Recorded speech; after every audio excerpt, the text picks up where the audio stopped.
Hello বন্ধুরা, কেমন আছেন? আশা করছি খুবই ভালো। আজকের ভিডিওতে স্বাগতম জানাচ্ছি। আজকের ভিডিওর মূল টপিকটা হচ্ছে সাবজেক্টিভ ফর্ম এবং অবজেক্টিভ ফর্ম। ভাইরা একটু বোঝার চেষ্টা করেন।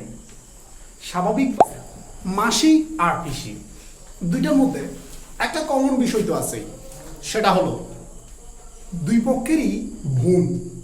এবার একটু ভেতরে বিশ্লেষণ করলে দেখা যায় একটা মায়ের বোন যেটা মাসি আর একটা বাবার বোন যেটা পিসি। অর্থাৎ ঠিক একই ধরনের করে সাবজেক্ট এবং অবজেক্ট দেখতে মূলত সেম হলেও দুইটা দুই পক্ষের।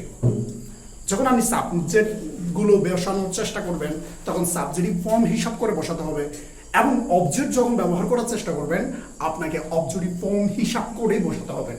মূলত আজকের ভিডিওতে আমরা দেখব কিভাবে সাবজেক্টিভ ফর্ম এবং কিভাবে অবজেক্টিভ ফর্মগুলো ব্যবহার করতে হয়। তো ভিডিওটাকে আমি মূলত দুই তিনটা স্টেপে ভাগ করব। প্রথমত আমরা সাবজেক্টিভ ফর্ম এবং অবজেক্টিভ ফর্মগুলো শিখে নিব, তারপর এগুলোর ব্যবহার দেখব। So let's start.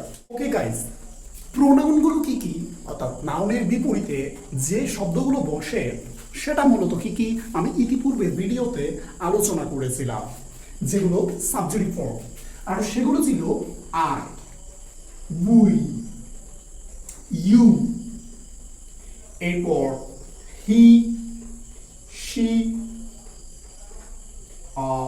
They, and last one it. এগুলো বাংলাগুলো একটু লিখে দেওয়ার চেষ্টা করি আমি। আই, আমি, উই, আমরা, ইউ, তোমরা, ইউ তো জাস্ট এখানে আমি তুমি লিখি, ইউ, তুমি, হি, সে, শি, সে, দে, তারা, ইট, এটি। ওকে গাইস, আজকে আমরা মূলত শিখবো অবজেক্টিভ ফর্মগুলো।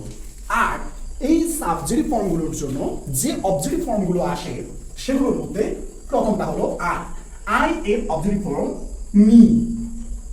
মি শব্দের অর্থ আমাকে। ওকে, অর্থাৎ যখন আই কে সাবজেক্টের জায়গায় বসাবেন সাবজেক্টিভ ফর্মটা আই হবে, বাট আই কে যখন অবজেক্টের জায়গায় প্লেস করতে হবে তখন আপনাকে মি ই লিখতে হবে। ওকে, এরপর উই। উই শব্দের অর্থ হলো আমরা। এবার উই কে যখন আমরা অবজেক্টিভ ফর্মে নিয়ে যাব সেটা হবে আস। আস শব্দের অর্থ আমাদেরকে। ওকে, এরপর আসছে ইউ। ইউ অর্থ তুমি, বাট ইউ এর অবজেক্টিভ ফর্মটা ইউই, এটা চেঞ্জ হয় নাই। ইউ অর্থ তুমি। এরপর আসছে হি। হি শব্দের অর্থ হলো সে। হি এর অবজেক্টিভ ফর্ম হিম। হিম শব্দের অর্থ তাকে। এরপর আসছে শি। শি অর্থ হার্ট, তার অবজেক্টিভ ফর্ম হার্ট। হার্ট শব্দের অর্থ তাকে। এরপর আসছে দে। দে শব্দের অর্থ হলো তারা, আর তার objective form them. And last one ইট।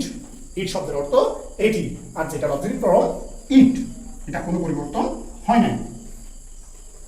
একটা ভুল করছি, দেম শব্দের অর্থ তাদেরকে। এরপর ইট শব্দের অর্থ এটিকে। ওকে গাইস, এই স্টেপে আমরা মূলত সাবজেক্টিভ ফর্ম এবং অবজেক্টিভ ফর্মগুলো কি সেটা বোঝানোর চেষ্টা করছি। এই পরবর্তীতে আমরা এগুলো কিভাবে কোন স্ট্রাকচারটা ফলো করে এটা প্লেস করতে হয়, এই দুটোকে প্লেস করতে হয়, বিশেষ করে অবজেক্টিভ ফর্মটা, সেটাই এখন দেখাবো। ওকে গাইস, এই অবজেক্টিভ ফর্মগুলোর মধ্যে একটা বিষয় খুবই কমন। এই যে সাবজেক্টিভ ফর্মের বাংলাগুলো আছে সবগুলো বাংলার পরে অবজেক্টিভ ফর্মে গিয়ে কে যুক্ত হয়। কে যুক্ত হয় যখন ট্রান্সলেশন করতে যাবেন, এটা খুবই গুরুত্বপূর্ণ ভূমিকা পালন করে। তাইলে আই অত আমি, মি, আমাকে, লাস্টের পার্টটা খেয়াল করার চেষ্টা করেন, লাস্টের লেটারটা আমাকে, আমাদেরকে, এটা তুমি নয় তোমাকে। এরপর হিম তাকে, হার তাকে, দেম তাদেরকে, এবং ইট এটিকে, সবগুলোর লাস্টে কে যুক্ত হয়েছে। ওকে, এখানে সি অত সে এবং হি অত সে দুইটার মধ্যে পার্থক্যটা হচ্ছে হি দ্বারা পুরুষ জাতিকে বোঝায় আর সি দ্বারা মেয়ে জাতিকে বোঝায়। ওকে, দ্যাট ইজ অনলি ডিফারেন্স। ওকে, এখন আমরা দেখার চেষ্টা করব এটার ওভারঅল স্ট্রাকচারটা কোন জায়গায়। ওকে গাইস, আমরা তো এটা মূলত জানি যে একটা সেন্টেন্স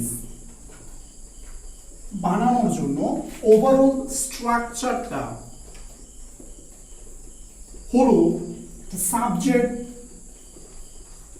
একটা ভার্ব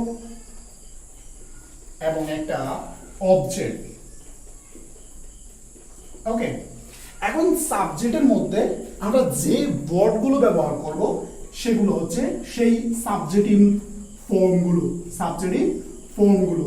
এবং অবজেক্টের মধ্যে যে ওয়ার্ডগুলো ব্যবহার করব সেগুলো হচ্ছে অবজেক্টিভ ফর্মগুলো। ঠিক আছে, কখন অবজেক্টিভ ফর্মের যে ওয়ার্ডগুলো আছে, যে প্রোনাউনগুলো আছে, আপনি চাইলেও তা সাবজেক্টিভ ফর্মে ব্যবহার করতে পারবেন না। সাবজেক্টের মধ্যে যে সাবজেক্টিভ ফর্ম ওয়ার্ডগুলো আছে সেগুলো আপনি চাইলেও অবজেক্টে ব্যবহার করতে পারবেন না। ওকে, তার জন্য এখন আমাদের দেখতে হবে কিভাবে সেন্টেন্সগুলো গঠিত হয়। তো মূলত সেন্টেন্সগুলো কিভাবে গঠিত হয় তা দেখার জন্য আমরা প্রথমত কয়েকটা ভার্ব দেখে নিতে হবে। ওকে গাইস, ভার্বগুলো আমি এখানে লিখার চেষ্টা করছি। ভার্ব শব্দের অর্থ বা কাজ, কোনো কাজ করা বোঝায় ভার্ব, যে ওয়ার্ডটা ভার্ব দ্বারা। ওকে, প্রথমত নো, এরপর লিখছি গিভ, এরপর লিখছি সি, এরপর রাইট, এরপর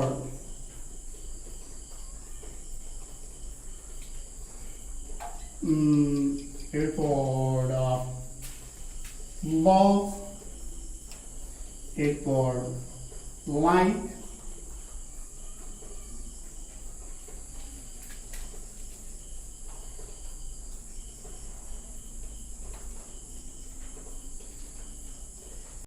ওকে গাইস, এখানে আর তিনটা ভার্ব লিখলাম। একটা হচ্ছে টেল, লিসেন এন্ড হেল্প।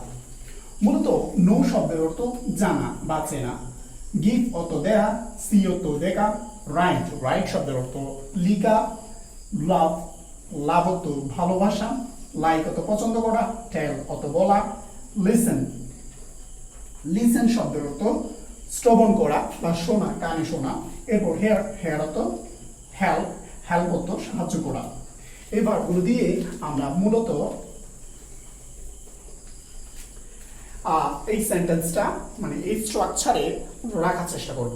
যেমন প্রথমত আছে নো, যদি আমরা লিখি আই, সাবজেক্টিভ ফর্ম আই, এরপর আসছে know, K N O W, know, ভার্বের জায়গায় নো লিখলাম। আই নো হিম, আমি তাকে চিনি, আই নো হিম, আমি তাকে চিনি। এরপর আসছে give, my father, okay, gives, G-I-V-E-S, gives, look at that, subject to third person singular number bole we have to add as or yes after the verb. ঠিক সেটাই করলাম। my father gives me a pen, my father gives me a pen। এরপর আসছে see, okay,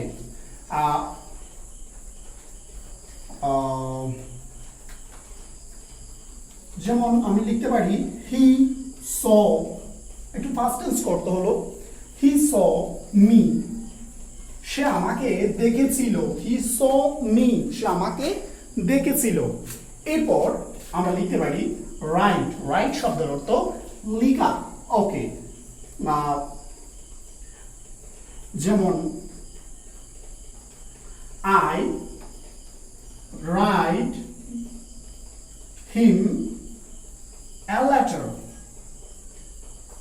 Look at that. I write him. Write টা হচ্ছে ভার্বের পরে আমি তাকে লিখলাম, তাকে লেখার জন্য হিম, হিমটা হচ্ছে অবজেক্টিভ ফর্ম। এরপর আসছে love, my parents, my PARENTS, my parents love me, love me, আমার পিতামাতা আমাকে ভালোবাসে। Like, I like her, আমি তাকে পছন্দ করি। I like her, আমি তাকে পছন্দ করি। Tell, he tells me, সে আমাকে বলে। He tells me, সে আমাকে বলে। সচরাচর বলার ক্ষেত্রে tells or he told me, এভাবে you can make a sentence. এরপর আসছে listen, আমরা বলি এভাবে I listen to you, I listen to you, এখানে তোমাকে শুনছি, you শব্দের অর্থ তুমি নয়, it's objective form, but the fact is subjective form and objective form both are same. Okay, I listen to you. Earpor help. Okay, last one, he helps me, সে আমাকে সাহায্য করে। আজকের একটুকু ছিল মূলত ভিডিও। আশা করছি আপনি খুবই উপকৃত হয়েছেন সাবজেক্টিভ ফর্ম এবং অবজেক্টিভ ফর্মগুলো ব্যবহার করার মাধ্যমে। তো গাইস, এখানে আমি যেটা সাবজেক্ট লিখলাম আই, এখানে ক্ষেত্রে একটু ব্যতিক্রম, হি, আই, এটার ক্ষেত্রেও আই, মূলত বেশিরভাগ আই এবং হি দিয়ে ব্যবহার করার চেষ্টা করছি। এরপর আছে him, me, him, me, her, me, you, me, these all are objects and these all are subjects. আজকে শিখলাম আমরা সাবজেক্টের জায়গায় কোন শব্দগুলো আমাদের বসাতে হবে যখন প্রোনাউন আনতে হয় এবং অবজেক্টের জায়গায় কোন শব্দগুলো বসাতে হবে যখন আমাদের প্রোনাউন আনতে হয়। সো গাইস, এখানে আমি যেটা সাবজেক্ট লিখলাম আই, এখানে ক্ষেত্রে একটু ব্যতিক্রম, হি, আই, এটার ক্ষেত্রেও আই, মূলত বেশিরভাগ আই এবং হি দিয়ে ব্যবহার করার চেষ্টা করছি। এরপর আছে him, me, him, me, her, me, you, me, these all are objects and these all are subjects. আজকে শিখলাম আমরা সাবজেক্টের জায়গায় কোন শব্দগুলো আমাদের বসাতে হবে যখন প্রোনাউন আনতে হয় এবং অবজেক্টের জায়গায় কোন শব্দগুলো বসাতে হবে যখন আমাদের প্রোনাউন আনতে হয়। আশা করছি আপনি খুবই উপকৃত হয়েছেন সাবজেক্টিভ ফর্ম এবং অবজেক্টিভ ফর্মগুলো ব্যবহার করার মাধ্যমে। তো গাইস, পরবর্তী ভিডিও দেখার আমন্ত্রণ জানিয়ে এখানে আজকে শেষ করছি আমাদের ভিডিও।